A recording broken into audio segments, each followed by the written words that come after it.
Hello students, welcome back to simple biology.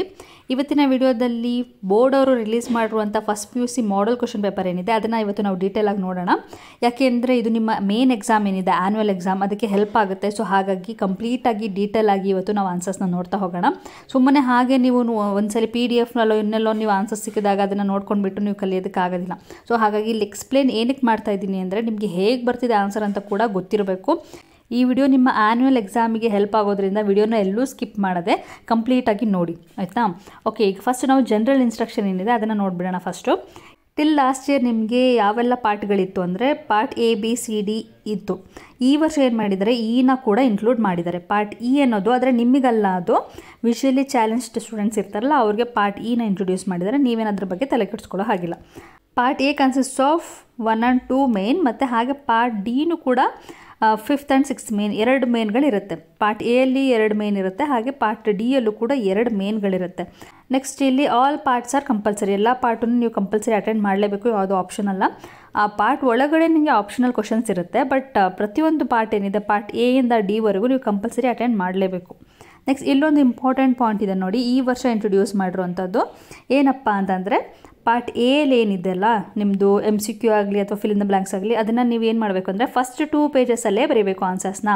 Okay, ಬೇರೆ ಎಲ್ಲೋ ನೀವು usually ಮಕ್ಕಳು ಏನು ಮಾಡ್ತಾರೆ ಅಂದರೆ ಕೆಲವೊಂದು ಮಕ್ಕಳು ಮತ್ತೆ ಬರ್ಕೊಳ್ಳೋಣ MCQ ಅದೆಲ್ಲ ಈಸಿ ಅಲ್ವಾ, ಜಸ್ಟ್ ಬೇಗ ಮುಗಿಯುತ್ತಲ್ಲ ಅಂತ ಹೇಳಿಬಿಟ್ಟು ಲಾಸ್ಟಲ್ಲಿ ಅಟೆಂಡ್ ಮಾಡ್ತಾರೆ, ಆಯಿತಾ? ಸೊ ಆ ಥರ ಈ ಸಲ ಮಾಡೋ ಹಾಗಿಲ್ಲ. ಈ ಸಲ ನೀವು ಫಸ್ಟ್ 2 ಪೇಜಸಲ್ಲೇ ಬರೀಬೇಕು. ಕೆಲವೊಬ್ಬರಿಗೆ MCQ ಲಾಸ್ಟಲ್ಲಿ ಅಟೆಂಡ್ ಮಾಡೋಣ ಅಂತ ಇರೋರು ಬೇಕಿದ್ರೆ ಪೇಜ್ನ ಬಿಟ್ಟಿರಿ. ಆ ಪೇಜ್ ಏನಿದೆ ಫಸ್ಟ್ 2 ಪೇಜಸ್ನ ಬಿಟ್ಬಿಟ್ಟು ನೀವು ಮುಂದಕ್ಕೆ ಏನಿದೆ B ಪಾರ್ಟಿಂದ ಅಟೆಂಡ್ ಮಾಡ್ಕೊಂಡೋಗಿ. ಬಟ್ ನಿಮ್ಮ ಆನ್ಸರ್ಸ್ ಆ ಪೇಪರಲ್ಲೇ ಇರಬೇಕು, ಅಂದರೆ ಫಸ್ಟ್ ಪೇಜಲ್ಲೇ ಇರಬೇಕು. ಓಕೆ, ಇದೊಂದು ನೀವು ನೆನ್ಪಿಟ್ಕೊಳ್ಳಿ. ಆ ಬುಕ್ಲೆಟ್ ಏನು ಕೊಟ್ಟಿರ್ತಾರಲ್ಲ ಅದರಲ್ಲಿ ನೀವು ಫಸ್ಟ್ 2 ಪೇಜಸಲ್ಲೇ ಈ ಪಾರ್ಟ್ A-ನ ಅಟೆಂಡ್ ಮಾಡಬೇಕು, ಆಯಿತಾ? ಬೇರೆ ಕಡೆ ಬರೆದ್ರೆ ಅದನ್ನು ಕನ್ಸಿಡರೇ ಮಾಡಲ್ಲ ಅಂತ ಕೊಟ್ಟಿದ್ದಾರೆ. ಓಕೆ, ಬೇರೆ ಎಲ್ಲೋ ಬರೆದ್ರೆ ನೀವು ಅದನ್ನು ಎವ್ಯಾಲ್ಯೂಷನ್ಗೆ ಕನ್ಸಿಡರೇ ಆಗೋದಿಲ್ಲ ಅನ್ನುವಾಗ ನೀವು ಅದನ್ನು ಏನೇ ಕಾರಣಕ್ಕೂ ಮಿಸ್ ಮಾಡದೆ ಫಸ್ಟ್ 2 ಪೇಜಸಲ್ಲೇ ಬರೀಬೇಕು.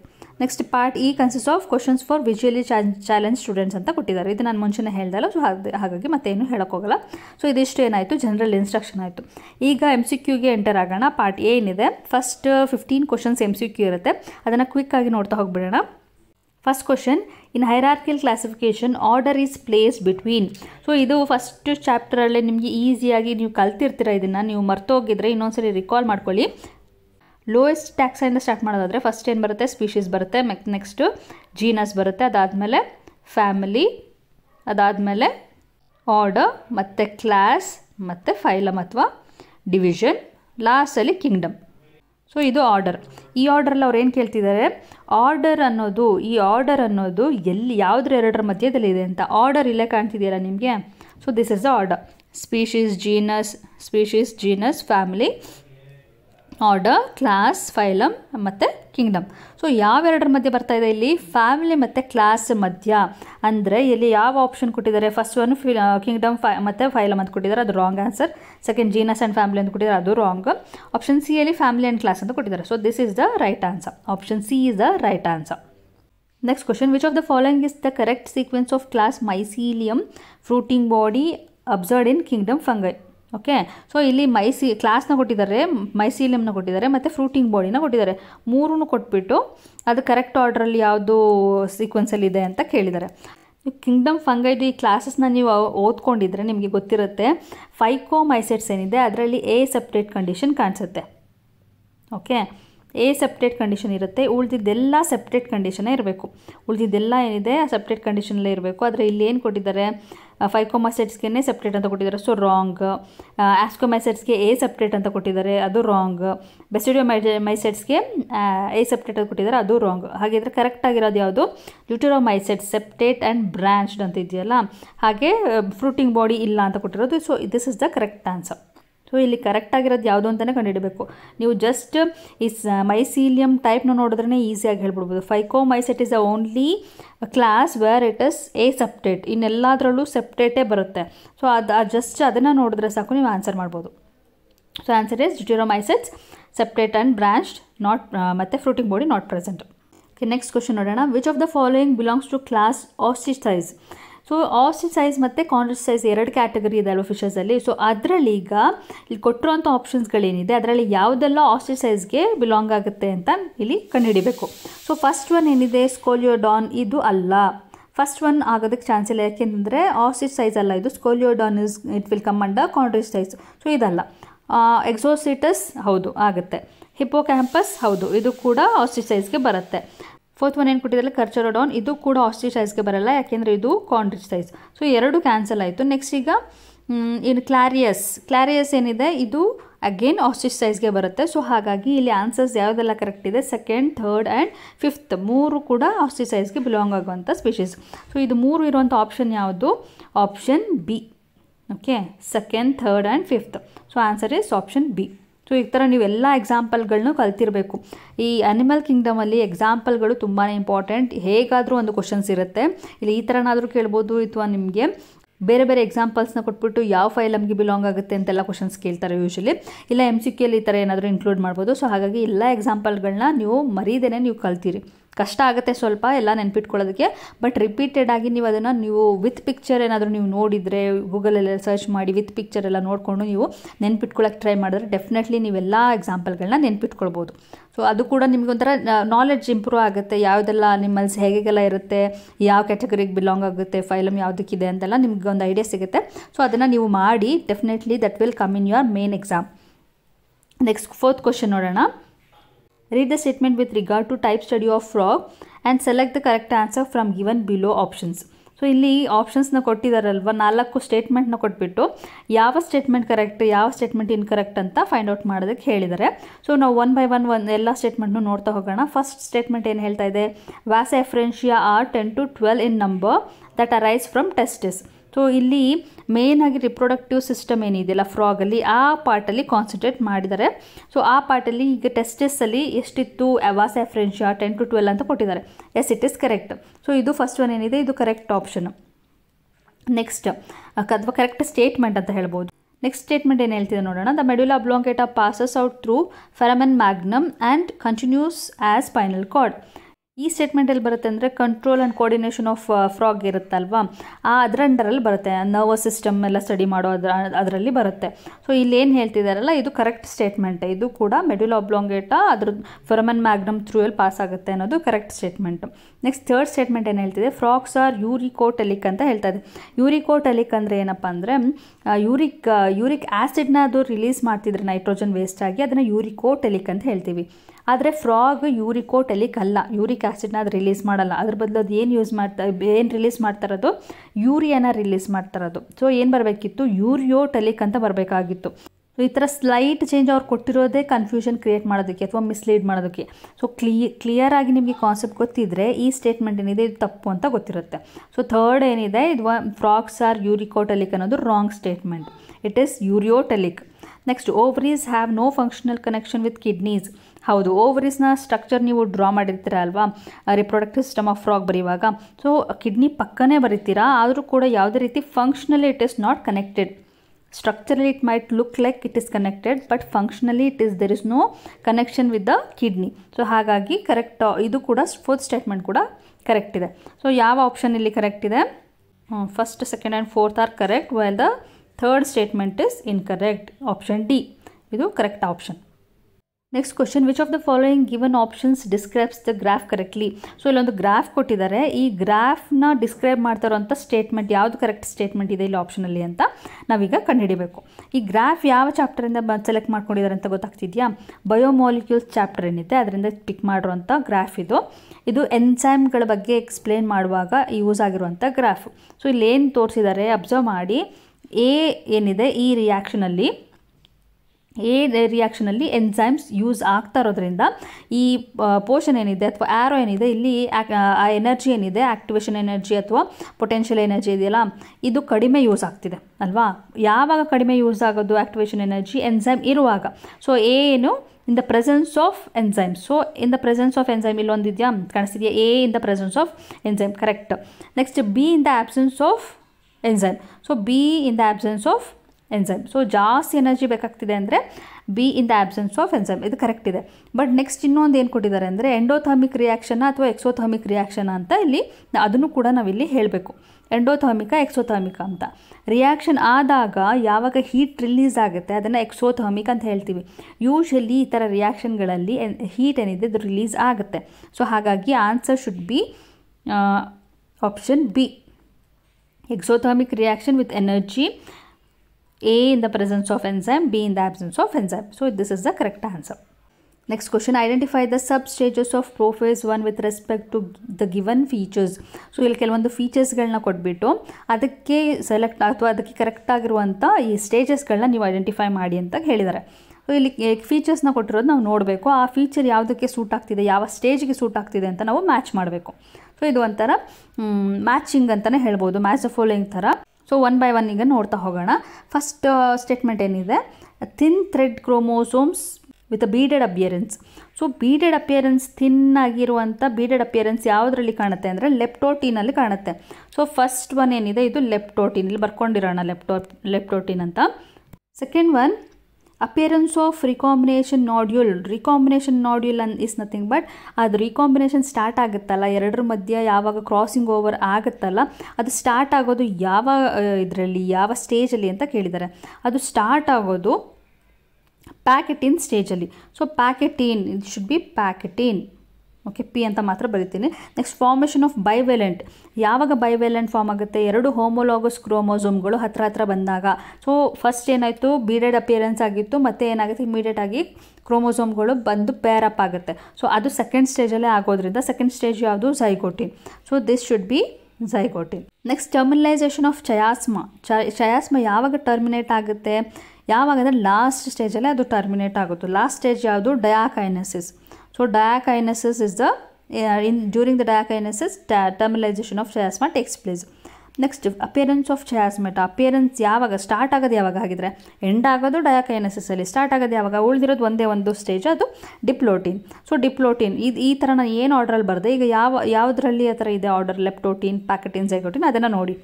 ಸೊ ಲೆಪ್ಟೋಟಿನ್, ಪ್ಯಾಕೆಟಿನ್, ಝೈಗೋಟಿನ್, ಡಯಾಕೈನೆಸಿಸ್ ಮತ್ತು ಡಿಪ್ಲೋಟಿನ್ ಇದಿರೋದು option C. So option C is the correct answer. Next question number 7. ATP and NADPH produced in light reaction of photosynthesis by the movement of electrons in ETC are used immediately for. So ATP ಮತ್ತು NADP ಎರಡೂ ಕೂಡ photosynthesis reaction ಆದಾಗ release ಆಗುತ್ತೆ. Light ರಿಯಾಕ್ಷನಲ್ಲಿ ATP ಅಥವಾ NADP ಏನಿದೆ ಎರಡೂ ಕೂಡ produce ಆಗುತ್ತೆ. ಈ ಪ್ರೊಡ್ಯೂಸ್ ಆಗಿದ್ದಂಥ ಎನರ್ಜಿ ಮಾಲಿಕ್ಯೂಲ್ಸ್ ATP ಮತ್ತು NADP ಏನಾಗುತ್ತೆ ಇಮಿಡಿಯೇಟ್ ಆಗಿ ಅಂತಂದರೆ ನೆಕ್ಸ್ಟ್ ಪ್ರೋಸೆಸ್ ಏನಿದೆ ಅದಕ್ಕೆ ಯೂಸ್ ಆಗುತ್ತೆ.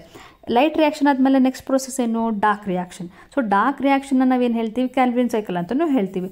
ಇಲ್ಲಿ ಏನಾಗುತ್ತೆ ಮೇನ್ ಆಗಿ ಕ್ಯಾಲ್ವಿನ್ ಸೈಕಲ್ ಏನಾಗ್ತಿದೆ ಅಂತಂದರೆ ಶುಗರ್ ಪ್ರೊಡ್ಯೂಸ್ ಆಗುತ್ತೆ ಅಲ್ವಾ. So option B, synthesis of sugar in biosynthetic phase, ಅದು ಕೂಡ ಕರೆಕ್ಟ್.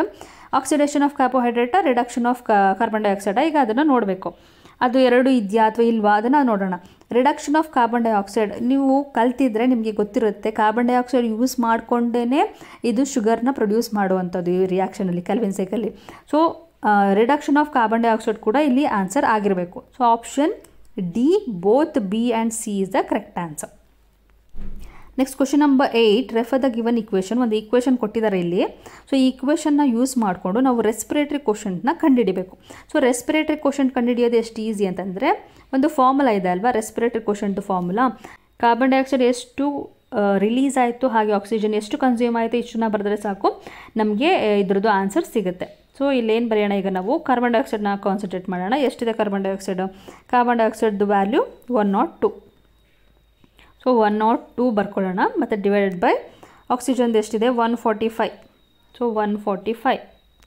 ಸೊ ಇಲ್ಲಿ ನೋಡಿ ನ್ಯೂಮರೇಟರ್ಗಿಂತ ಡಿನಾಮಿನೇಟರೇ ಜಾಸ್ತಿ ಇದೆ. ಸೊ ಆಬ್ವಿಯಸ್ಲಿ ಏನು ನಿಮ್ಗೊಂದು ಗೊತ್ತಾಗುತ್ತೆ, 1 ಮೇಲೆ ಬರೋದಕ್ಕೆ ಚಾನ್ಸೇ ಇಲ್ಲ. ಸೊ ಸಮ್ವೇರ್ ಪಾಯಿಂಟಲ್ಲೇ ಬರಬೇಕು. ಆ ಥರ ಪಾಯಿಂಟಲ್ಲಿರುವಂಥ ಒಂದೇ ಒಂದು ಆಪ್ಷನ್ 0.7. ಹೀಗಾದರೂ ಕಂಡುಹಿಡೀರಿ ಅಥವಾ ನೀವು ಸಾಲ್ವ್ ಮಾಡಿದ್ರೂ ಕೂಡ ನಿಮಗೆ 0.7 ಬರುತ್ತೆ. So answer is option B, 0.7. Next question, efficiency index in the geometrical growth is the ability to produce. So ಈ ಲೈನ್ ಏನಿದೆ ಇದು ಡೈರೆಕ್ಟ್ NCERTಯಿಂದ ಪಿಕ್ ಮಾಡಿರುವಂಥ ಲೈನ್. ಇಮ್ಮಿಡಿಯೇಟ್ಲಿ ಇದು ಟು ಪ್ರೊಡ್ಯೂಸ್ ಆದಮೇಲೆ ನ್ಯೂ ಪ್ಲ್ಯಾಂಟ್ ಮೆಟೀರಿಯಲ್ ಅಂತ ಆ ವರ್ಡ್, ಆ ಸೆಂಟೆನ್ಸ್ ಏನಿದೆ ಅದಿದೆ ಆಯಿತಾ. ಸೊ ಅದನ್ನು ನೀವು ನೋಡಿ ಈಗ ಅದಕ್ಕೆ ಆನ್ಸರ್ ಅದೇ ಅಂತ ನಿಮಗಾಗ ಗೊತ್ತಾಗುತ್ತೆ. So answer is option C, new plant material. Next, during expiration process of breathing ಏನೇನೆಲ್ಲ ಚೇಂಜಸ್ ಆಗ್ತಿದೆ ಅಲ್ಲಿ ಕೊಟ್ಟಿದ್ದಾರೆ. ಫಸ್ಟ್ ಆಪ್ಷನಲ್ಲಿ ಏನು ಕೊಟ್ಟಿದ್ದಾರೆ, thoracic volume increase and diaphragm contracts. Thoracic volume ಯಾವಾಗ ಇನ್ಕ್ರೀಸ್ ಆಗೋದು? ಇನ್ಸ್ಪಿರೇಷನಲ್ ಅಲ್ವಾ? ಸೊ ಹಾಗಾಗಿ ಇದು ಕರೆಕ್ಟ್ ಆನ್ಸರ್ ಅಲ್ಲ. ಸೊ ನೆಕ್ಸ್ಟ್ ನೋಡೋಣ. Intra pulmonary pressure increases. So intra pulmonary pressure increase ಆಗುತ್ತೆ ಮತ್ತು ಎಬೋವ್ ದ ಅಟ್ಮಾಸ್ಫಿಯರಿಕ್ ಪ್ರೆಷರ್ ಅಂತ ಕೊಟ್ಟಿದ್ದಾರೆ. So intra pulmonary pressure increase ಆಗೋದು ಯಾವಾಗ? ಎಕ್ಸ್ಪಿರೇಷನಲ್ಲೇ. ಇನ್ಸ್ಪಿರೇಷನಲ್ಲಿ ಅದು ಕಡಿಮೆ ಆಗಬೇಕು. ಸೊ ಇದು ಆನ್ಸರ್ ಕರೆಕ್ಟ್ ಇದೆ. Next, sternum is present at normal position. ಹೌದು, ಇದರಲ್ಲಿ ಏನಾಗಿರುತ್ತೆ, ಇನ್ಸ್ಪಿರೇಷನಲ್ಲಿ ಸ್ವಲ್ಪ ಮೇಲೆ ರೇಸ್ ಆಗಿರುತ್ತೆ. ಸೊ ಎಕ್ಸ್ಪ್ರೆಷನಲ್ಲಿ ಅದು ನಾರ್ಮಲ್ ಪೊಸಿಷನ್ಗೆ ಬಂದಿರುತ್ತೆ. So answer this is also correct. So what should be the answer? Option D, both B and C is the correct answer. Next, arrange the given steps of human respiration in the sequence they occur. ಇಲ್ಲಿ ಕೊಟ್ಟಿರುವಂಥದ್ದು breathing and exchange of ಗ್ಯಾಸಸ್ಸಲ್ಲಿ ಬರುವಂಥ ಒಂದು concept. ಅಲ್ಲಿ text ಬುಕ್ಕಲ್ಲಿ ನೋಡಿದ್ರು ನಿಮಗೆ ಇದೇ ಆರ್ಡ್ರಲ್ಲಿ already ಅವರು ಹಾಗೆ ಕೊಟ್ಟಿದ್ದಾರೆ, ಸೇಮ್ ಆ್ಯಸ್ ಇಟ್ ಈಸ್ ಕೊಟ್ಟಿದ್ದಾರೆ. ಯಾವ ಆರ್ಡ್ರಲ್ಲಿ ಈ ರೆಸ್ಪಿರೇಷನ್ ಏನಿದೆ ಇದು ಸೀಕ್ವೆನ್ಸ್ ಆಗುತ್ತೆ ಅದು ಸ್ಟೆಪ್ಸ್ಗಳನ್ನ ಕೊಟ್ಟಿದ್ದಾರೆ. ಸೊ ಆ ಸ್ಟೆಪ್ಸ್ಗಳನ್ನ ನೀವು ನೋಡಿ ಅರ್ಥ ಮಾಡ್ಕೊಂಡಿದ್ರೆ ಆಪ್ಷನ್ ಯಾವುದು ಅಂತ ಈಸಿಯಾಗಿ ನೀವು ಬರೀಬೋದು. So answer is option A, it is the correct answer. Next, match the following column 1 with the column 2. So ಇಲ್ಲಿ ಕಾಲಮ್ 1ಅಲ್ಲಿ ಎಲ್ಲ ಹಾರ್ಟ್ ವೆಸಲ್ಸ್ಗಳನ್ನ ಕೊಟ್ಟಿದ್ದಾರೆ, ಕಾಲಮ್ 2 ಅಲ್ಲಿ ಫಂಕ್ಷನ್ಸ್ನ ಕೊಟ್ಟಿದ್ದಾರೆ. ವೆರಿ ಈಸಿ, ನೀವು ಸ್ಕೂಲಲ್ಲಿ ಕೂಡ ಕಲ್ತಿರ್ತೀರ ಹಾರ್ಟ್ ಬಗ್ಗೆ, ಹಾರ್ಟ್ ಸ್ಟ್ರಕ್ಚರ್ ಬಗ್ಗೆ. ಸೊ ಸುಪೀರಿಯರ್ ವೆನ ಕವ ಏನು ಮಾಡ್ತಿದೆ, ಇನ್ಫೀರಿಯರ್ ವೆನ ಕವ ಏನು ಮಾಡ್ತಿದೆ, ಪಲ್ಮನರಿ ಆರ್ಟರಿ, ಪಲ್ಮನರಿ ವೇನ್ ಏನು ಮಾಡ್ತಿದೆ, ಅದರದ್ದು ಫಂಕ್ಷನ್ನ ನೀವು ಕಲ್ತಿದ್ರೆ ಕ್ಲಿಯರಾಗಿ ಆನ್ಸರ್ ಮಾಡ್ಬೋದು. ಸೊ ಇಲ್ಲಿ ಏನು ಆನ್ಸರ್ ಇದೆ, ಸುಪೀರಿಯರ್ ವೆನ ಕವ ಏನು ಮಾಡುತ್ತೆ, superior vena cava brings the deoxygenated blood from the upper part ಅಲ್ವಾ. ಸೊ ಇದು answer A with the 4. Okay, so A with the 4 ಅಂತಂದಷ್ಟು ಎರಡು ಆಪ್ಷನ್ ಇದೆ ಇಲ್ಲಿ, ಬಿ ಮತ್ತು ಸಿ ಎರಡೂ ಕಾಣ್ತಿದೆ ನಿಮಗೆ, ಇಲ್ಲೂ ಇದೆ ಇಲ್ಲೂ ಇದೆ. ಸೊ ಅದು ಬಿ ಮತ್ತು ಸಿ ಎರಡೂ ಇರೋದ್ರಿಂದ ಈಗ ಅದೆರಡರಲ್ಲಿ ಯಾವ್ದು ಕರೆಕ್ಟ್ ಅಂತ ನೋಡಬೇಕು. Inferior vena cava it will bring the deoxygenated blood from the lower part. So ಇದು B3 ಇರೋದು ಯಾವುದು? Option B. ಈಸಿ, ತುಂಬಾ ಈಸಿ ಇದೆ. ನೆಕ್ಸ್ಟ್, ಪಲ್ಮನರಿ ಆರ್ಟರಿ ಎಲ್ಲಿಂದ ಬ್ಲಡ್ ತರುತ್ತೆ? Option 2, carries deoxygenated blood. Pulmonary artery ಯಾವಾಗಲೂ ಡಿಆಕ್ಸಿನೇಟೆಡ್ ಬ್ಲಡ್ನ ಕ್ಯಾರಿ ಮಾಡುತ್ತೆ, ಪಲ್ಮನರಿ ವೇನು ಆಕ್ಸಿನೇಟೆಡ್ ಬ್ಲಡ್ನ ಕ್ಯಾರಿ ಮಾಡುತ್ತೆ. So answer is option B. Next, choose the mismatched part of nephron with its function. So ನೆಫ್ರಾನ್ದು ಪಾರ್ಟ್ದು ಫಂಕ್ಷನ್ನ ಇಲ್ಲಿ ಕೊಟ್ಟಿದ್ದಾರೆ.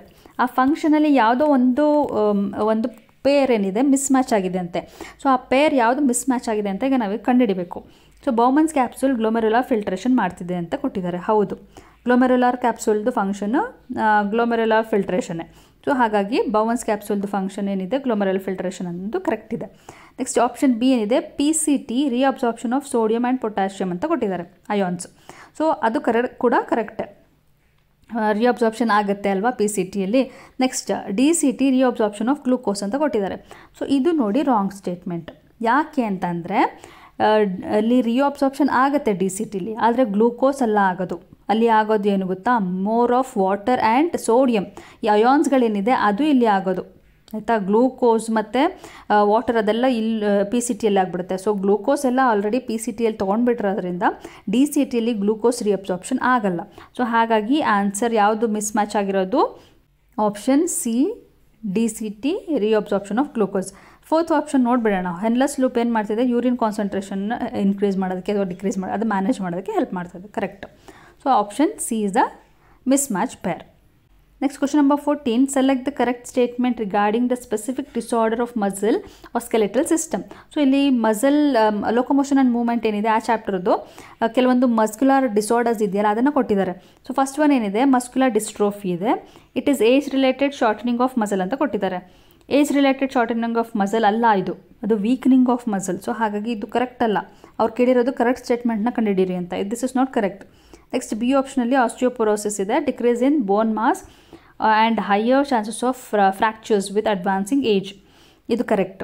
ಆಸ್ಟಿಯೋಪೊರೋಸಿಸ್ ಅಂದರೆ ಆ ಬೋನ್ ಏನಿದೆ ಬರ್ತಾ ಅದರಲ್ಲಿ ಹೋಲ್ಗಳು, ಪೋರ್ಸ್ ಅಂತ ಹೇಳ್ತೀವಲ್ಲ, ಪೋರ್ಸ್ ಅಂದರೆ ಒಂದು ಹೋಲ್ ಥರ ಕ್ರಿಯೇಟ್ ಆಗಿಬಿಡುತ್ತೆ ಬೋನಲ್ಲಿ. ಸೊ ಅದರಿಂದ ಏನಾಗುತ್ತೆ ಅಂದರೆ ಬರ್ತಾ ಬೋನು ವೀಕ್ ಆಗಿಬಿಟ್ಟು ಫ್ರ್ಯಾಕ್ಚರ್ ಆಗುವಂಥ ಮ್ಯಾಕ್ಸಿಮಮ್ ಚಾನ್ಸಸ್ ಇರುತ್ತೆ. ಅದು ಏಜ್ ಆಗ್ತಾ ಈ ಪ್ರಾಬ್ಲಮ್ ಆಗುತ್ತೆ. So this is the correct answer. Next, ಉಳಿದಿದ್ದು ಎರಡೂ ನೋಡ್ಬೇಡ ಕರೆಕ್ಟಾ ಇಲ್ವಾ ಅಂತ. ಮೈಸ್ಥೀನಿಯಾ ಗ್ರಾವಿಸ್ ಇದೊಂದು ಏನು auto immune disorder which inhibit sliding of myosin filament ಅಂತ ಕೊಟ್ಟಿದ್ದಾರೆ. ಆಟೋ ಇಮ್ಯೂನ್ ಡಿಸಾರ್ಡರ್ ಅನ್ನೋದು ಕರೆಕ್ಟೇ, ಬಟ್ ಅದು not because of the sliding of myosin filament, it is because of weakening of the muscle. So this is also not correct, ಆಯಿತಾ. Next, gout ಬಗ್ಗೆ ಏನು ಕೊಟ್ಟಿದ್ದಾರೆ, inflammation of joints due to extra deposition of calcium. ಇಲ್ಲೂ ಕೂಡ ನೋಡಿ ಇದು just calcium ಅಲ್ಲ, ಇದು ಯೂರಿಕ್ ಆ್ಯಸಿಡ್ ಅಷ್ಟೇ. ಸೊ ಅದರಿಂದ ಇದು ಕೂಡ wrong answer. So what is the correct answer? Osteoporosis. Next 15th question, the system that transmits impulse from the CNS to the involuntary organs and smooth muscles of the body. So ಇಲ್ಲಿ involuntary ಅಂತ ಕೊಟ್ಟ ತಕ್ಷಣ ನಮಗೆ ಗೊತ್ತಾಗ್ಬಿಡಬೇಕು ಯಾವುದು ಅಂತ. ಯಾಕೆಂದರೆ sympathetic, ಪ್ಯಾರಾಸಿಂಪ್ಯಾಥೆಟಿಕ್ ಇದೆಲ್ಲ ಏನಿದೆ ಇದು ಯೂಶಲಿ ಏನಾಗುತ್ತೆ ಒಂದು ಕಂಟ್ರೋಲ್ಡ್ ಬಾಡಿ ಮೂಮೆಂಟ್ಸಲ್ಲಿ ಬರುತ್ತೆ. ಸೊ ಇನ್ವಾಲಂಟ್ರಿಯಲ್ಲಿ ಬರಲ್ಲ. ಸೊ ಇನ್ವಾಲಂಟ್ರಿಯಲ್ಲಿ ಮೇಯ್ನಾಗಿ ಬರೋದು ಆಟೋನಮಿಕ್ ನರ್ವಸ್ ಸಿಸ್ಟಮ್. ಸೊ ಇಲ್ಲಿ ನ್ಯೂರಲ್ ಸಿಸ್ಟಮ್ ಅಂತ ಕೊಟ್ಟಿದ್ದಾರೆ. ಸೊ ಇಟ್ಸ್ ಒನ್ ಅಂದೇ same. So autonomic neural system is the right answer. So MCQ ಎಲ್ಲ ತುಂಬ ಈಸಿನೂ ಇರಲಿಲ್ಲ, ತುಂಬ ಕಷ್ಟನೂ ಇರಲಿಲ್ಲ. ಒಂದು ಮಿಡಿಯಾಕರ್ ಆಗಿತ್ತು, ಕೆಲವೊಂದು ತುಂಬ ಈಸಿ ಇರೋವಂಥ ಕ್ವಶನ್ಸ್ ಇತ್ತು, ಕೆಲವೊಂದು ಸ್ವಲ್ಪ ಥಿಂಕ್ ಮಾಡಿ ಟೈಮ್ ಸ್ಪೆಂಡ್ ಮಾಡುವಂಥ ಕ್ವಶನ್ಸ್ ಇತ್ತು. ಸೊ MCQ ನಿಮಗೆ ಕರೆಕ್ಟಾಗಿ ಆನ್ಸರ್ ಸಿಕ್ಬಿಟ್ರೆ ಉಳಿದಿದ್ದೆಲ್ಲ ನೀವು ಈಸಿಯಾಗಿ ನೀವು ಆನ್ಸರ್ ಮಾಡ್ಬೋದು. ಸೊ ಯೂಶಲಿ ಮಕ್ಕಳು ಇಲ್ಲಿ ಮಿಸ್ಟೇಕ್ ಮಾಡದೆ MCQ ಅಲ್ಲಿ. ಸೊ MCQ ಥರವಾಗಿಬಿಟ್ರೆ ಬೇರೆ ಎಲ್ಲ ಆನ್ಸರ್ಸ್ಗಳು ನೀವು ಆಲ್ಮೋಸ್ಟ್ ಕಲ್ತಿರ್ತೀರ. ಸೊ ಅದನ್ನು ಈಸಿಯಾಗಿ ಆನ್ಸರ್ ಮಾಡ್ಬೋದು. ನೆಕ್ಸ್ಟ್ ಫಿಲ್ ಇನ್ ದ ಬ್ಲ್ಯಾಂಕ್ಸ್ನ ನೋಡೋಣ, which is the easiest part of the question paper. ಏಕೆಂದರೆ ಆನ್ಸರ್ಸ್ ಅಲ್ಲೇ ಬ್ರ್ಯಾಕೆಟಲ್ಲಿ ಕೊಟ್ಬಿಟ್ಟಿರ್ತಾರೆ, ನಾವು just we have to check which is the correct answer ಅಂತ ಅಷ್ಟೇ. ಸೊ 16th ಕ್ವಶನ್ ಏನಿದೆ, in dicot root the endodermal cells have a deposition of water impermeable waxy material suberin in the form of. So ಯಾವ ಥರ ಇರುತ್ತೆ? Casparian ಸ್ಟ್ರಿಪ್ಪಲ್ಲಿ ಥರ ಇರುತ್ತೆ. So answer ಕ್ಯಾಸ್ಪೆರಿನ್ strip. Next the process when de-differentiation cells again lose the ability to divide and get mature is known as. So ಈ ಥರ ಪ್ರೋಸೆಸ್ನ ನಾವೇನು ಹೇಳ್ತೀವಿ ಅಂತಂದರೆ ರೀಡಿಫ್ರೆನ್ಸಿಯೇಷನ್ ಅಂತ ಹೇಳ್ತೀವಿ. ನೋಡಿ, ಕನ್ಫ್ಯೂಸ್ ಮಾಡೋದಕ್ಕೋಸ್ಕರ ಇನ್ನೂ ಒಂದು ಕೊಟ್ಟಿದ್ದಾರೆ, ಡಿಫ್ರೆನ್ಸಿಯೇಷನ್ನು ಕೊಟ್ಟಿದ್ದಾರೆ. ಸೊ ಡಿಫ್ರೆನ್ಸಿಯೇಷನ್ ಮತ್ತು ಡಿಫ್ರೆನ್ಸಿಯೇಷನ್ ಡೆಫಿನೇಷನ್ಸ್ಗಳೇನಿದೆಯಲ್ಲ ಇದು ಇಂಪಾರ್ಟೆಂಟ್. ಅದನ್ನು ನೀವು ನೋಡ್ಕೊಂಡಿರಿ, ಯಾಕೆಂದರೆ ತುಂಬ ಸಲ ಕೇಳ್ತಿರ್ತಾರೆ. 3 ಡೆಫಿನೇಷನ್ ಇದೆ, ಡಿಫ್ರೆನ್ಸಿಯೇಷನ್, ಡಿಫ್ರೆನ್ಸಿಯೇಷನ್, ರೀಡಿಫ್ರೆನ್ಸಿಯೇಷನ್. ಈ 3 ಕೂಡ ನೀವು ನೀಟಾಗಿ ನೋಡ್ಕೊಳ್ಳಿ. Next, respiratory rhythm is maintained by the respiratory centre in the dash region of the brain. So ಯಾವ ರೀಜನಪ್ಪ? ಬ್ರೈನ್ ರೀಜನ್ ಇಲ್ಲಿ ನೀವು ಆಪ್ಷನ್ಸಲ್ಲಿ ಹುಡುಕ್ಬಿಟ್ರೆ ಸಿಗ್ಬಿಡುತ್ತೆ. Medulla is the brain region.